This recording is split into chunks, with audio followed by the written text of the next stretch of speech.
This is A People's History of Kansas City. I'm Suzanne Hogan. If you head downtown just south of the River Market in Kansas City, Missouri, tucked by the tall buildings of our city skyline, you'll see this giant wall made of rock. Yeah, so it's kind of goldish in the right light. It's like made up of these layers of stone that are flattened on top of each other, kind of like pancakes. That's our intern, Jacob Smollen. He visited this chunk of rock to see if he could find anybody who knew anything about it. I talked to a handful of people walking around down there. It's an old kind of stone, it's they don't really make things out of this kind of stone anymore. And I met this guy, Stephen Wade, while he smoked a cigarette outside a nearby barber shop. It's rough and raggedy looking. I'm surprised people are not climbing up it, but I wouldn't. Because I don't want to break my damn neck. It's interesting because this rock face is like a solid 20 or 30 feet high. It should be hard to miss, and yet to everybody passing by, it's almost like it's invisible. I don't really think too many people pay attention to it, After 20 years, I don't really pay attention to it no more. You gotta know it's there. This one right here, right? It's kind of beautiful. It looks like it used to be something. Do you know what it is? I said, I don't know. I don't really know. Like I said, I don't know when it was built or anything about it, This piece of rock is part of a larger limestone bluff, a remnant of our city's rugged, original geography. But what makes it so incredible is that hundreds of hardworking Irish immigrants, led by a charismatic priest, had to cut through this stone to create what would become our city. All that carving was a pretty intense endeavor. I'll let Jacob take it from here. To understand Kansas City's battle with the Bluffs, I met up with Pat O'Neill at 7th and Grand by that big chunk of rock. Pat's pretty much the city's resident local Irish historian. He never went to school for it, but his knowledge runs deep. All right, I'm ready for you. Well, we're standing here by Anthony's at 7th and Admiral, and one of the last big chunks of bluff. He wrote a whole book about his own family's Irish roots, and one about the community's history here.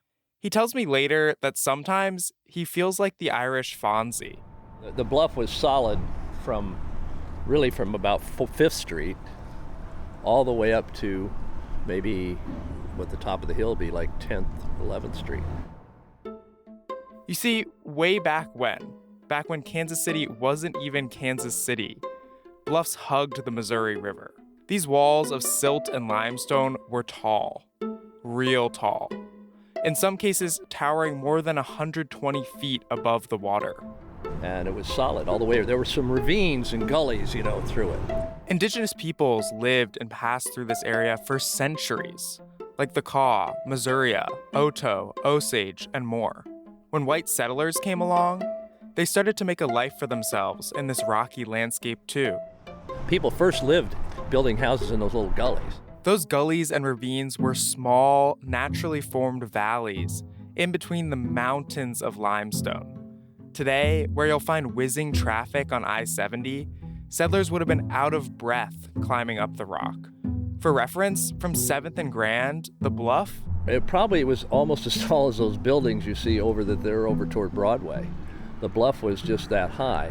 By the 1840s, the town of Kansas had blossomed around the foot of the bluffs, near where Kansas City's Main Street starts today. Unlike most of the area directly south, the land was flat. A natural limestone ledge made an easy place for steamboats to dock. Back in those days, you'd only have found a small collection of buildings. There was only a shelf, essentially, of a few blocks along the old steamboat landing where people could build buildings. South of the town of Kansas was a whole other town named Westport. These days, the area is just another neighborhood of Kansas City, Missouri. In the 1840s, though, Westport served as a doorway to the west, along the Santa Fe, Oregon, and California trails. The town of Kansas offered a convenient way station to transport people and supplies to Westport, at least a quicker one than trekking overland from nearby Independence. another early Missouri trading hub about 26 miles east. But to get to Westport, travelers had to traverse a muddy, steep, and narrow ravine, the ancestor of present-day Grand Ave. It wasn't very grand. People called the makeshift street the Grade. You could barely fit a wagon across. The situation wasn't great for trade. So in the early 1850s, a prominent group of investors decided to do something about it. Looking out over the limestone bluffs, they envisioned a terraformed version of the settlement. In these white settlers' imaginary, idealized version of Kansas City, the bluffs are gone. The only thing left? Nice, flat land for expansion, just like on the riverfront. Some of the names of these guys might be familiar to you. They're the type that end up on street signs and parks. John Calvin McCoy, James McGee, Nathan Scarrett. Their vision was shared by business investors from the East Coast who wanted to make this landscape easier to navigate. There was dozens of steamboats a week coming through or more, sometimes several a day, and they might have 150, 200 people aboard.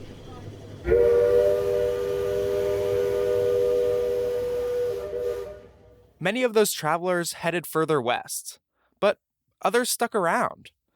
In the early 1850s, roughly 500 people lived in Kansas City. By the end of the decade, over 7,000 lived here. The city needed to grow, physically, and there was only one way it could. The Bluffs had to go. Of course, that wasn't like an easy thing to do. Cutting all that limestone and hauling away tons of it posed a huge, back-breaking challenge. Those wealthy investors sure weren't doing any heavy lifting. So who would? There weren't enough laborers in town to do that massive task of starting to dig street corridors that are through 60 or 80 feet of bluff. That's where an enterprising Catholic priest named Father Bernard Donnelly comes in.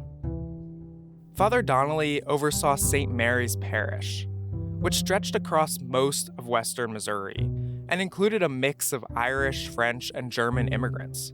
Like many Irish arrivals who came after him, Donnelly grew up with tenant farmer parents in the Emerald Isles countryside. His parents could neither read nor write. He would translate letters for them that came from America, from relatives espousing the great opportunities here. British rule dominated Donnelly's daily life in Ireland. The English legal system discriminated heavily against Irish Catholics. It was taboo to have visible Catholic education or sacraments. So they had what they call hedge schools. Donnelly learned to read and write at one of these informal, secretive schools. Later, he would teach at his own hedge school. Donnelly was a talented student, especially with numbers. He graduated top of his class at a school near Dublin and became a civil engineer in Liverpool. He always attended Mass before work. Donnelly was a hustler, too. He found extra work as an accountant and sent money back to his parents on their farm. But eventually, Donnelly decided it was time to get out of the Isles. Donnelly wanted freedom and opportunity, and that was in America. He also wanted to set out as a Catholic priest. He traveled by boat to the East Coast, landing in New York City after 80 days at sea. He landed a job as a teacher in nearby Philadelphia. But Donnelly felt restless. He gradually moved further and further west. According to his biography, Donnelly hoped to flee the confines of civilization. He didn't want to serve the aristocracy, if you will, the established Catholics with, there were merchants and all that. He wanted to serve the people like he had served in Ireland, who were poor, jobless, landless.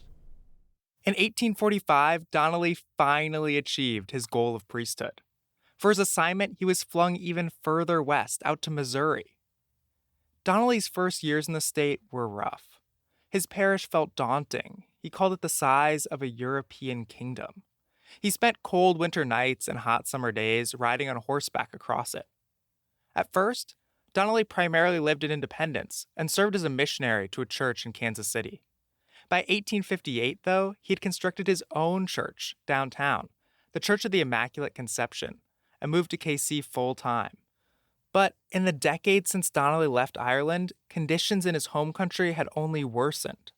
Irish tenant farmers depended on potatoes for almost their entire diet. A series of potato blights in the late 1840s decimated the crop. And because the country was still under oppressive British rule, Irish farmers were forced to export the food they did grow back to England. They were starving. By most accounts, the resulting famine killed 1 million people or more. Nearly twice that many fled the country, most headed for America. So many came to the United States because that was the land of opportunity in the world in those days. And so much work and so expansion, digging canals, digging tunnels, all those kind of things that were happening. Between 1851 and 1860, it's estimated that Irish immigrants made up over 80% of all new arrivals to the U.S. Yet, life in America didn't offer easy relief. Those abundant menial labor jobs Pat mentioned, they were dangerous. And their living conditions, well... Unfortunately, they'd get here and hit New York or Boston or someplace and ended up in a tenement. And it was all the same kind of squalor they had at home, maybe a little better, but not much. Like many immigrant groups, the Irish faced discrimination here too, for their Catholic faith and for taking working-class jobs. Most of the Irish that came at that time were uneducated, poor as church mice, wore tattered clothes, and they had the one benefit of being able to speak the King's English, albeit in their own way, and with their own brogue. Job notices in newspapers and storefronts commonly announced that no Irish need apply. In some places, attitudes turned violent. Anti-Irish mobs terrorized major cities like Philadelphia. Anti-immigration nativists emerged as a political force. They called themselves the Know-Nothings because their movement grew out of a secret society. Know-Nothing politicians successfully ran on anti-Catholic, anti-immigrant platforms in the 1850s. They eventually formed the so-called American Party and managed to elect governors, mayors, and over 100 congressmen. The movement won particularly strong support in the Northeast, but nativists found an audience in Missouri too. Voters in the state elected 5 Know-Nothings to Congress in 1855, and another 2 the following year. Still, for these new Irish immigrants, moving westward represented an attractive option, even if it was just for more hard labor. They'd be looking for places to escape to, and they'd read stories about the West, and Kansas City came up as kind of one of those romantic places with the cowboys and cattle and land for the taking out west. In the Bluffs of Kansas City, Father Donnelly saw an opportunity to help his adopted home. He came to the city council with a proposal. These Irish immigrants needed work and a new home. Why not bring some of them to Kansas City to carve out the limestone? Donnelly offered these immigrants a ticket out. Like, literally. By this point, Donnelly was pretty well connected in the city, and he wanted to see it succeed. He told Kansas City leaders not only would he recruit workers for this immense development project, he'd pay their way west and take care of them once they arrived. He published notices in East Coast newspapers like the Boston Pilot and Freeman's Journal of New York, which were widely read by Irish immigrants. He wrote that he wanted 150 laborers from each city, willing and husky fellows. They'd get paid more than they were making on the East Coast. Donnelly did set a few extra conditions, though. All the workers needed to have migrated from the same Irish province, Connaught. In theory, to avoid infighting. Workers also needed to swear off alcohol and get themselves to church. Apparently it was an easy sell because they came in small droves. I always say there's about 300 or 400 initially. And of course, being Irish and Catholic, they soon proliferated. and there were multi-generations then. That meant a whole lot of willing and husky fellows ready to get carving on some limestone.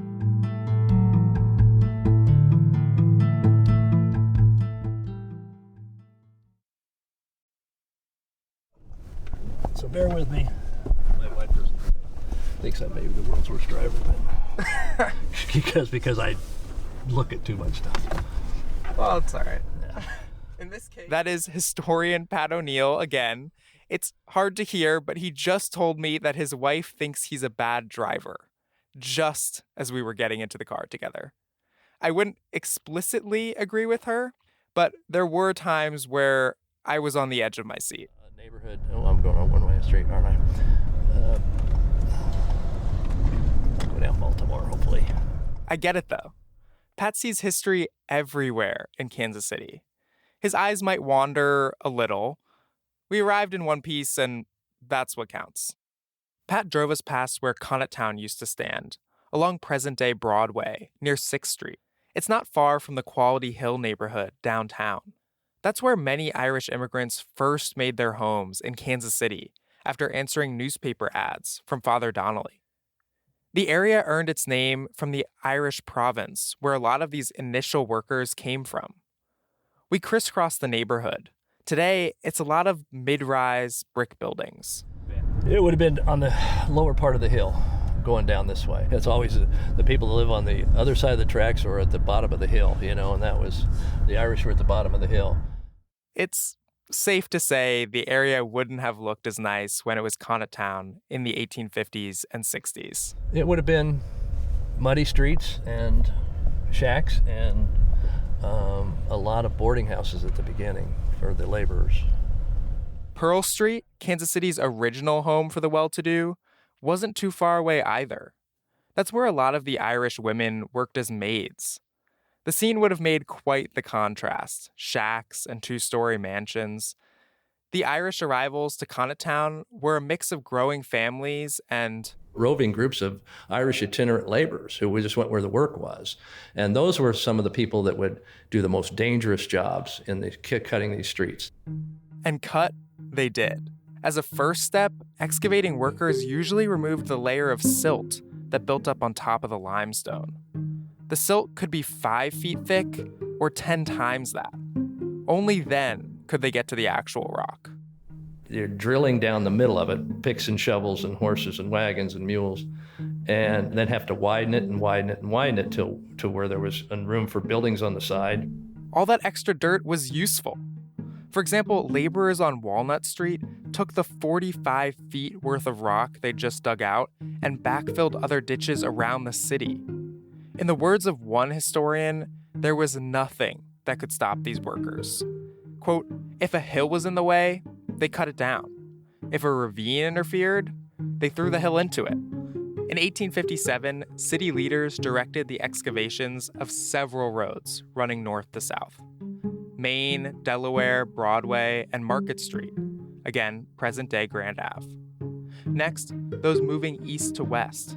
2nd, 3rd, 4th, and 5th Streets got their chance to grow into canyons. Kansas City hadn't exactly been much to look at before. Now it was a certified muddy mess, knee-deep at some points. I mean, just to get around town, you were slipping and sliding in mud, and it was just kind of miserable, and there was dysentery and all these kind of things because the sewers were open, just running down these streets.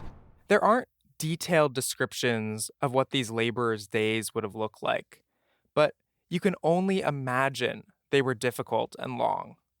Yet, some Irish immigrants took the initiative to form their own construction businesses, even while most manned the pick and shovel. These crews were pretty informal at first, Pat says. Just a few guys banding together. With Donnelly's helpful connections to city leaders, they'd compete for local public works contracts on specific roads. Say, $5,000 to carve Wyandotte Street. The contractors dug sewers, wells, cisterns, curbs, and basements too. For those wanting to build a house, they'd level the plot for a price. As the companies expanded, they brought even more Irish laborers to Kansas City. Still, their work is hard to visualize without modern construction equipment. A guy who knows a lot about this is Pete Brown, who comes from a long line of Irish laborers. In that time, they were using horse-drawn plows, they're using horse-drawn wagons. They may have used some steam-run shovels too, but probably most of it was being done by hand or at least horse-drawn equipment. Pete's been obsessed with this period of local history for years. In the 1890s, his great-great-grandfather worked in Kansas City's construction industry. And Pete grew up working on building sites in the area too. Today, he and his family run the Kissick Construction Company. When I think of how many cubic yards we would move a day versus in the 1850s, that had to have been just excruciatingly painful work. Yes, the leveling was difficult, but it also fueled excitement in the city. The work of improvement in Kansas City is going ahead with a perfect rush. The grading is being prosecuted with all the energy that men and money can impart to the work, and but for a short time must intervene before 2 more fine avenues will be open for building and business. As workers hauled away rock, buildings popped up behind them on the leveled roads. The streets were paved with bricks from a quarry Father Donnelly ran by his home around present-day 11th and Pennsylvania. Our city is alive with business, bustle, work, and trade. The levee is covered with workmen, teams, and freight. Under the bluff, on the bluff, and beyond the bluff for a mile, the air is vocal with the welcome music of the trowel. It was a rough life, but it was they describe it as just a chaos of when it hit that growth streak, that it was just hundreds and hundreds of laborers and machines working every day and noise.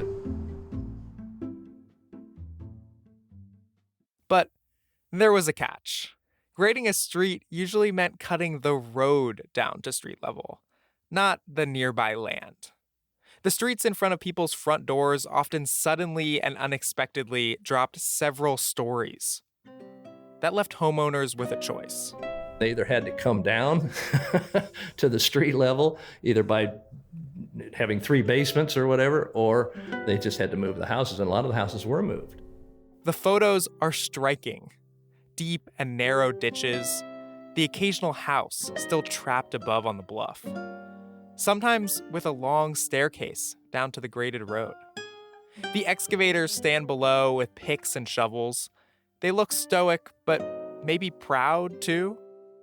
Can you imagine? I mean, some of them, I've seen pictures where they just stayed up there and they built wooden steps. They built stairways down to the street until finally some entrepreneur came along and bought the house down and cleared the bluff.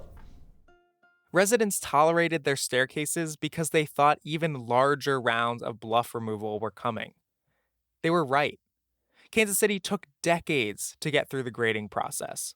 According to Pat, most of the work didn't finish until the 1880s. Some accounts put it even later, at the turn of the century. But at least by then, workers did have explosives and new hydraulic tools that could blast through the rock. The work was disorganized too, much to the annoyance of everyday Kansas Cityans. Laborers excavated streets again and again. Contractors like anybody else are going to work as fast as they can to get their money. An article from the Chicago Times warned in the late 1860s that Kansas City was attempting to cut too many streets at once. As a result, many went half-finished. They were creating a street map as they went, really. Even the richest Kansas Cityans weren't spared. Remember Pearl Street, perched on the bluff near Connaughtown?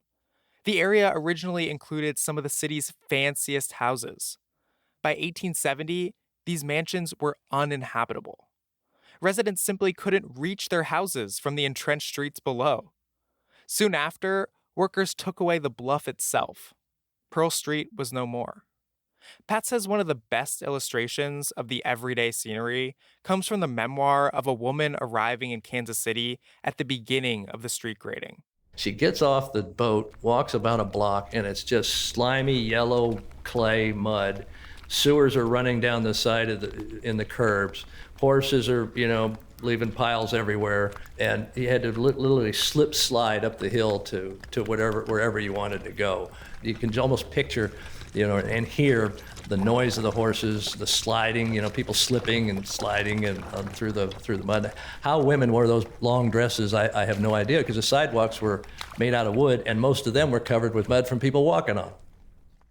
In a more morbid example, workers dug through a cemetery near present-day Quality Hill, with gruesome results. When they did the street cut right next to it, you could see the ends of caskets sticking out of the hill for years, to the point where, Kids would go up there and play. The boys from the school would sneak over there and with sticks, and they put skulls on sticks and collect things from the cemetery. Street leveling had turned the city upside down. The digging created dangers for the living, too. During that process, there'd be cave-ins. Irish worker deaths rarely made the front pages of newspapers. In fact, they rarely qualified for a mention. And when they did, it was almost always, Joe Lynch, 32, no known origin or family, that kind of thing. In February 1879, for example, a deep cut into the bluff near the beginning of Grand Ave collapsed.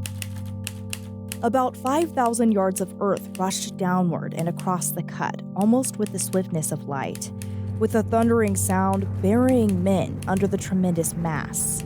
It was a moment of unmixed horror to all present. 6 men died. Dozens barely escaped. According to the Kansas City Daily Journal, they leapt, quote, clear of the closing jaws of death at the last moment. The workers lacked any practical safety precautions. They're not wearing eye protection. They're not wearing gloves. They're not wearing a hard hat. For all the dust that they're stirring up, they're not protecting their lungs. Local residents regularly fell from the edge of the bluffs to their deaths, too. Or sometimes, the bluffs fell on them. Sunday horror.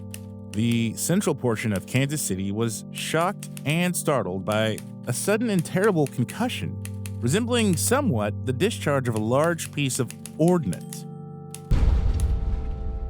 Houses were shaken and windows shattered in the vicinity of 12th and Walnut Streets.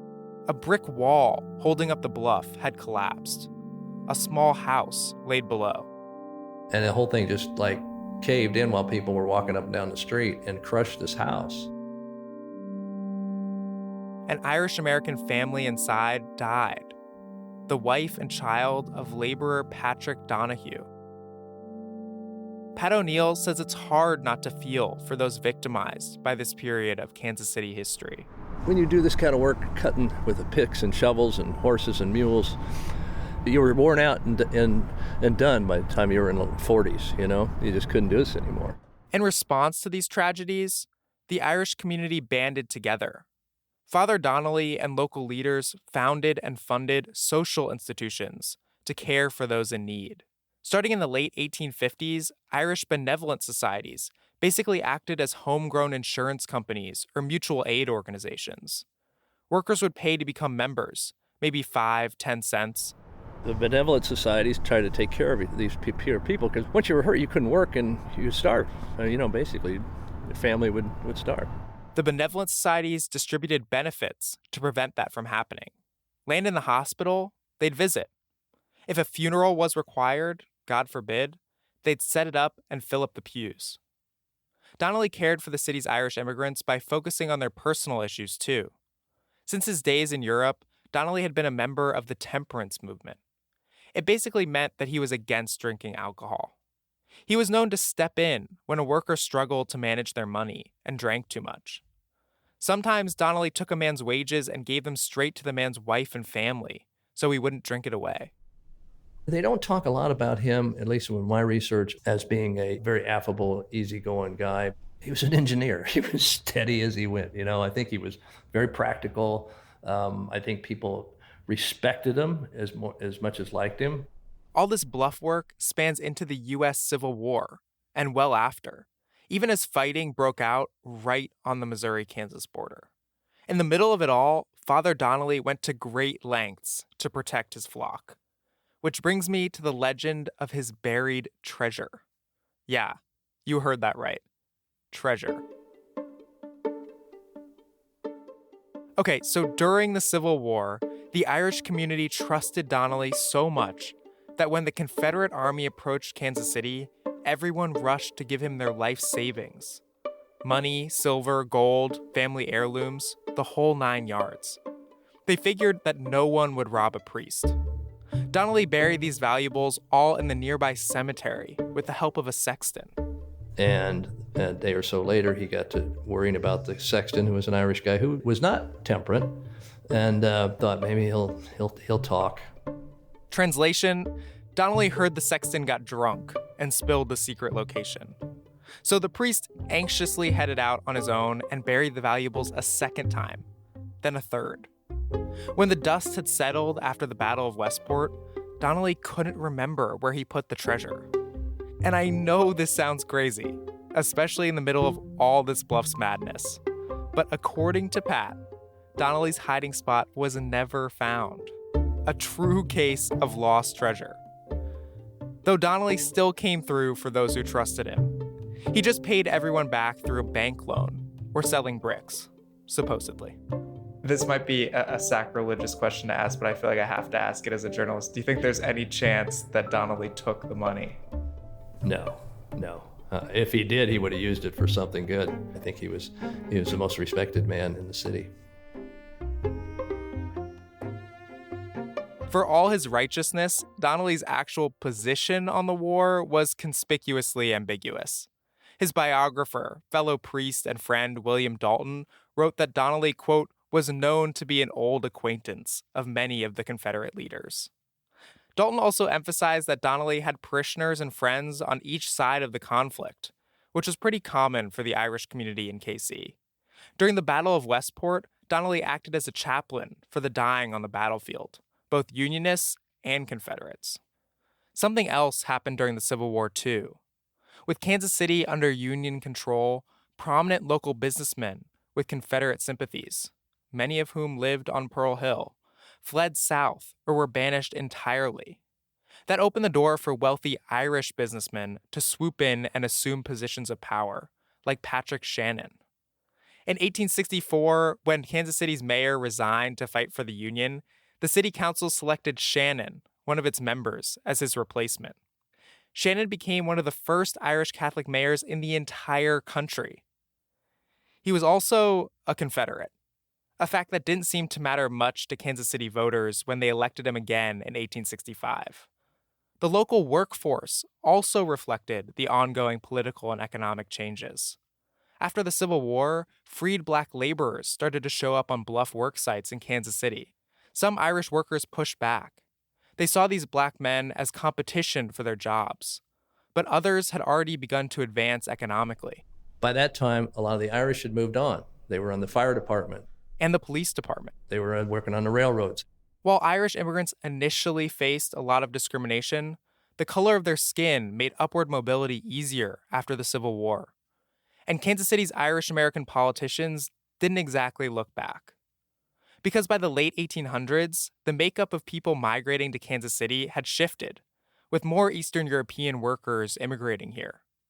And when new waves of Irish laborers arrived, they could count on jobs with the established contracting companies. Donnelly's investments were starting to pay off too. He'd set up some of Kansas City's first schools, along with an orphanage and a local hospital. I think Father Donnelly was indeed a social worker in a pragmatic sense. He did hands-on work, but he used his money and his time to create institutions to help people. He had to push Kansas City's Irish community into the fabric of the city. The priest never lost his personal touch. From his little cabin on the bluff, he was known to wander by construction sites, wearing his iconic tall stovepipe hat. Forever an engineer, Donnelly would give workers advice on their form, grabbing whatever tool they were using and offering a demonstration.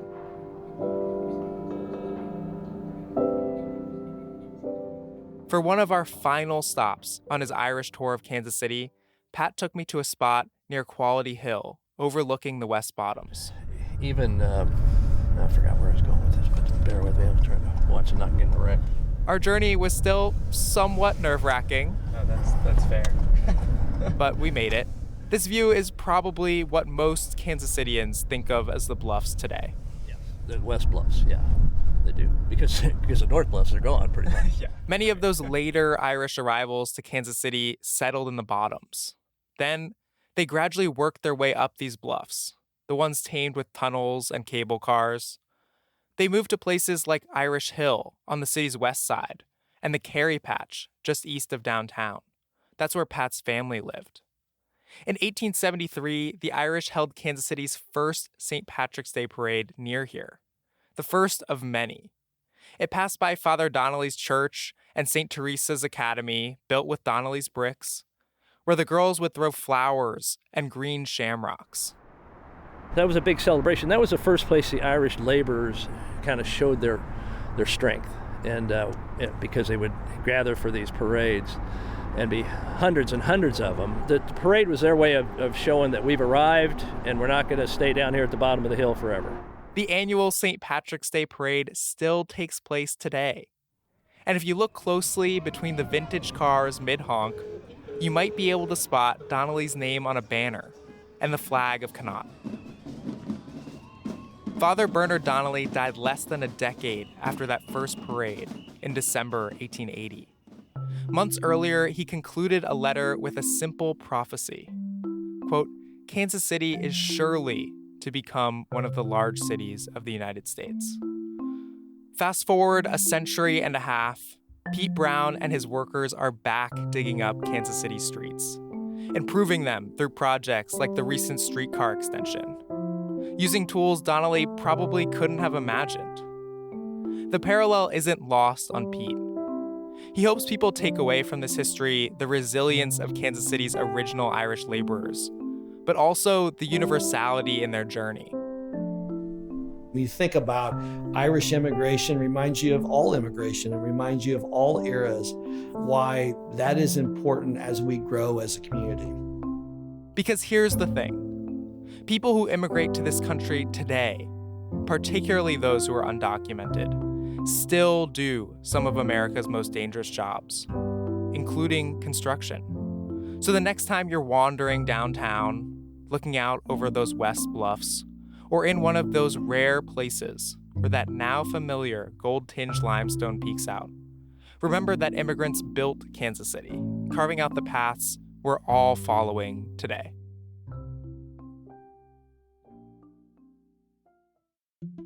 This episode of A People's History of Kansas City was reported, produced, and mixed by our intern, Jacob Smollen, who is wrapping up his internship with us next month.